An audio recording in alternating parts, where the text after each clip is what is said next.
Muito bem.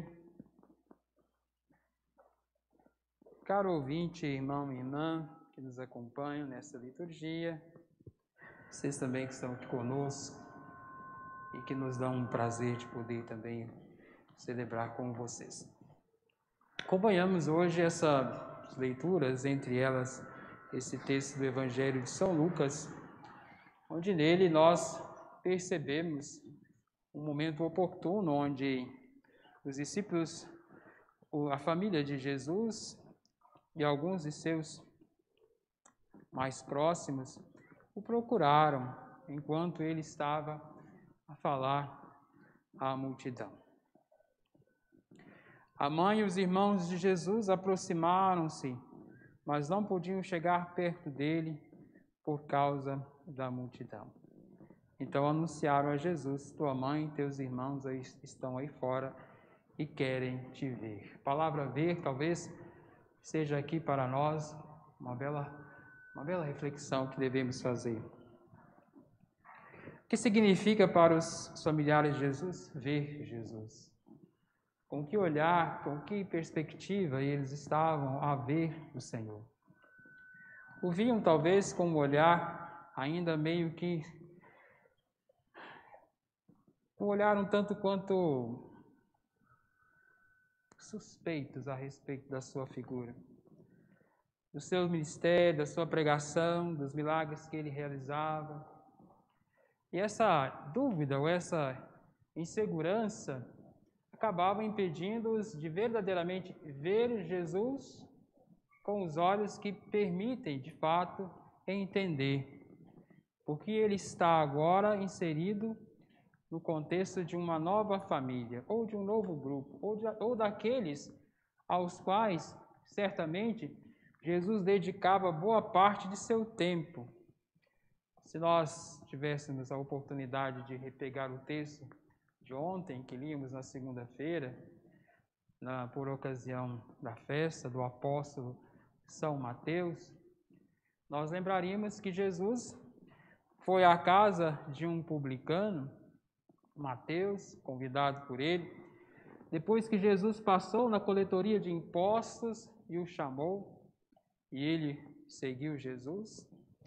E junto com Mateus, o publicano, assim considerado um pecador público pelos demais, no segundo texto de Mateus, estavam muitos outros aos quais Jesus se mostrava muito próximo, que inclusive incomodava o coração daqueles que julgavam Jesus estar nas companhias erradas.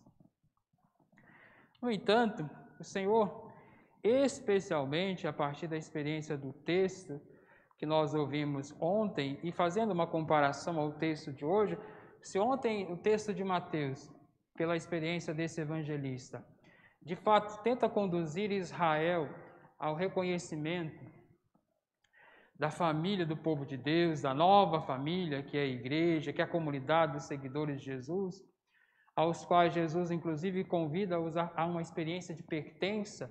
Chamar Mateus deu a ele uma percepção de uma pertença que ele por algum momento achava não ter mais, porque ele mesmo se sentia também um excluído.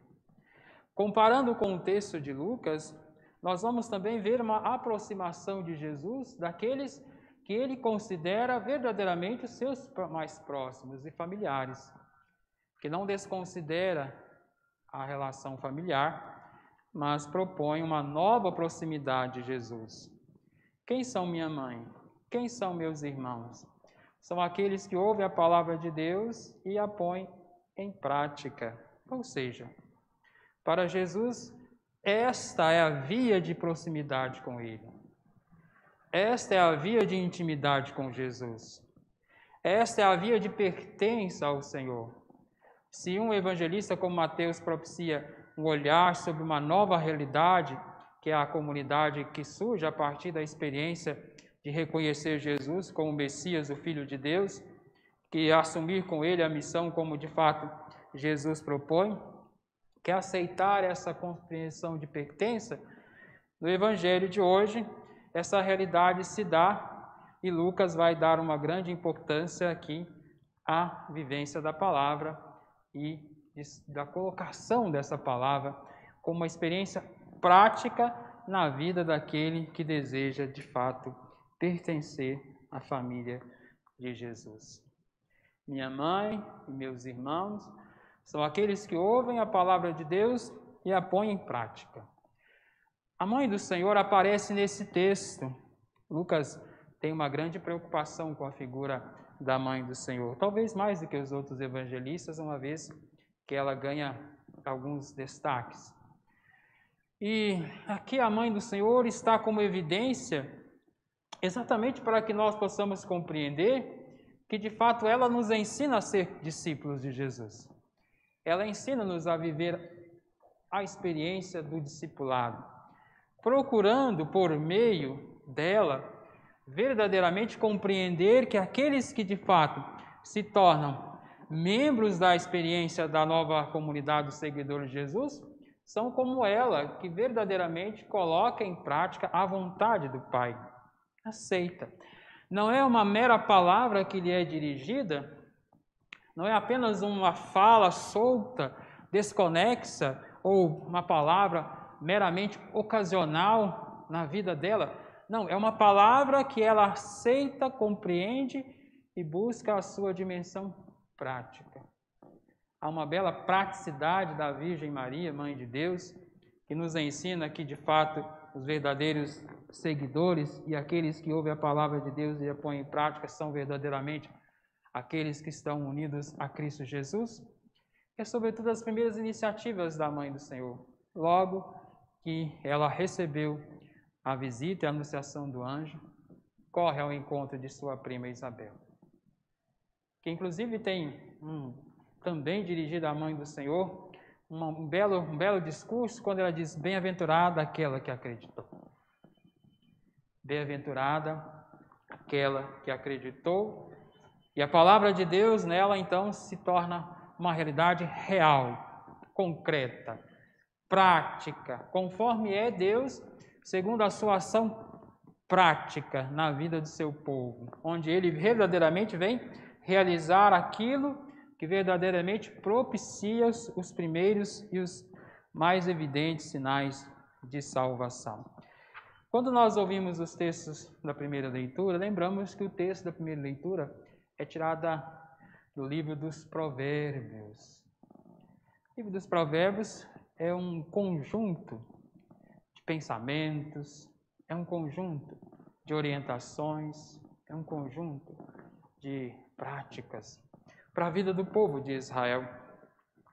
E se pegarmos esse conjunto de práticas que nós estamos a ouvir nos textos dos Provérbios, nós vamos compreender a importância dele na vida de Israel. Porque é pela vida prática, é pela aplicação do conhecimento, da sabedoria de Deus que deve guiar o coração de Israel, que verdadeiramente Israel se torna fiel, leal, autêntico. Conhecer a palavra, perceber os limites, as realidades da palavra, mas não ultrapassar os limites da mera compreensão dela, não estende a dimensão do nosso ser e não nos faz verdadeiramente crescer diante de Deus. Por isso que a importância dela é a gente estar no mês de setembro, praticamente caminhando já para o final desse mês de setembro, onde inclusive a palavra de Deus é lembrada, sobretudo na comunidade católica no Brasil. É dedicado esse mês, em grande parte, à reflexão do que é a palavra de Deus para nós.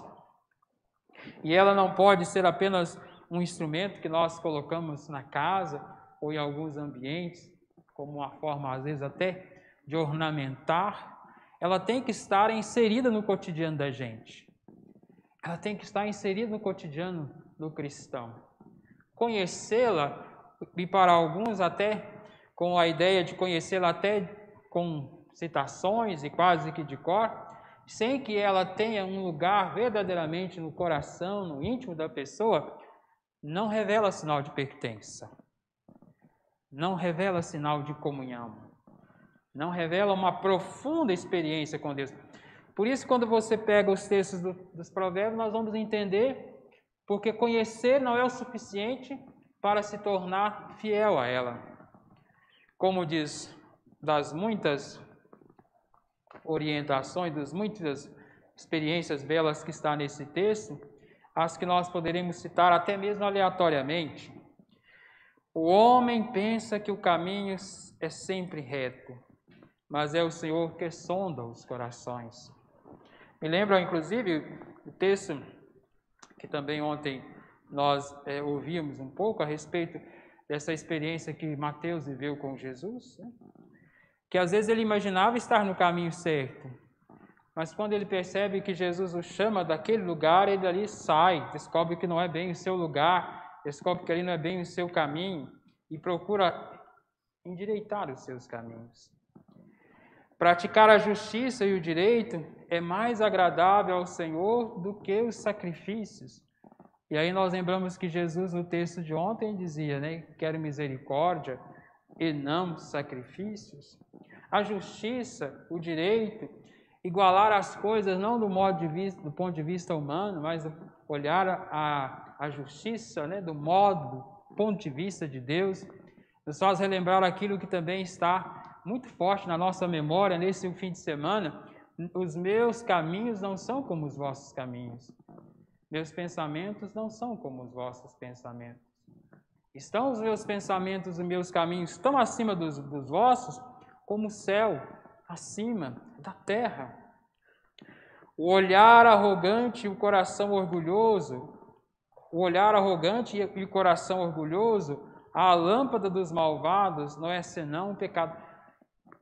São frases, pensamentos, orientações para a vida do povo, que mesmo que haja da parte daqueles que já ouviram o conhecimento, sem que essa realidade se torne uma atitude prática, coerente com aquilo que Deus e a palavra de Deus nos ensina, o risco é de que nós não percebamos a beleza, a dinâmica, a importância daquilo que bem orienta o nosso coração e realmente nos dá uma condição de pertença.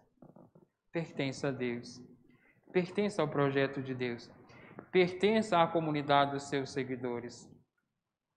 E talvez Maria, Mãe do Senhor, ensine-nos a querer de fato, né, querer que essa palavra de Deus possa mesmo ser por nós inserida em nós.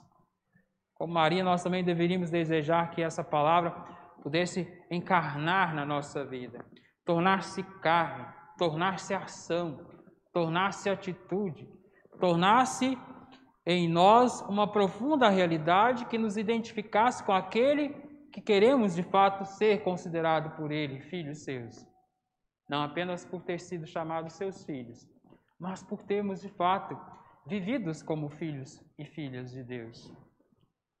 Quem especialmente nesse mês de setembro, mês da Bíblia, mês da Palavra de Deus, que hoje, ao longo desse dia, enquanto nós rezamos e meditamos, que nós possamos pedir a Deus que de fato a nossa vinda, a nossa pertença, o nosso ver Jesus, permita ver, mas também permita compreendê-lo e assumi-lo em nossa vida diária, como irmãos e irmãs dele, como pertencente à família daquele que tem especialmente ela, a Mãe do Senhor, a Virgem Maria, a jovenzinha de Nazaré, como um belo modelo para nós. Por meio dela, aprendemos como verdadeiramente encarnar a palavra de Deus e permitir que a palavra de Deus em nós se torne ação concreta, viva, pode, de fato, estender os nossos vínculos de pertença, nossa comunhão com Deus e também com o seu projeto, com o seu reino e com todo o mistério em torno da figura do Senhor. Glória ao Pai, ao Filho e ao Espírito Santo, como era no princípio, agora e sempre. Amém.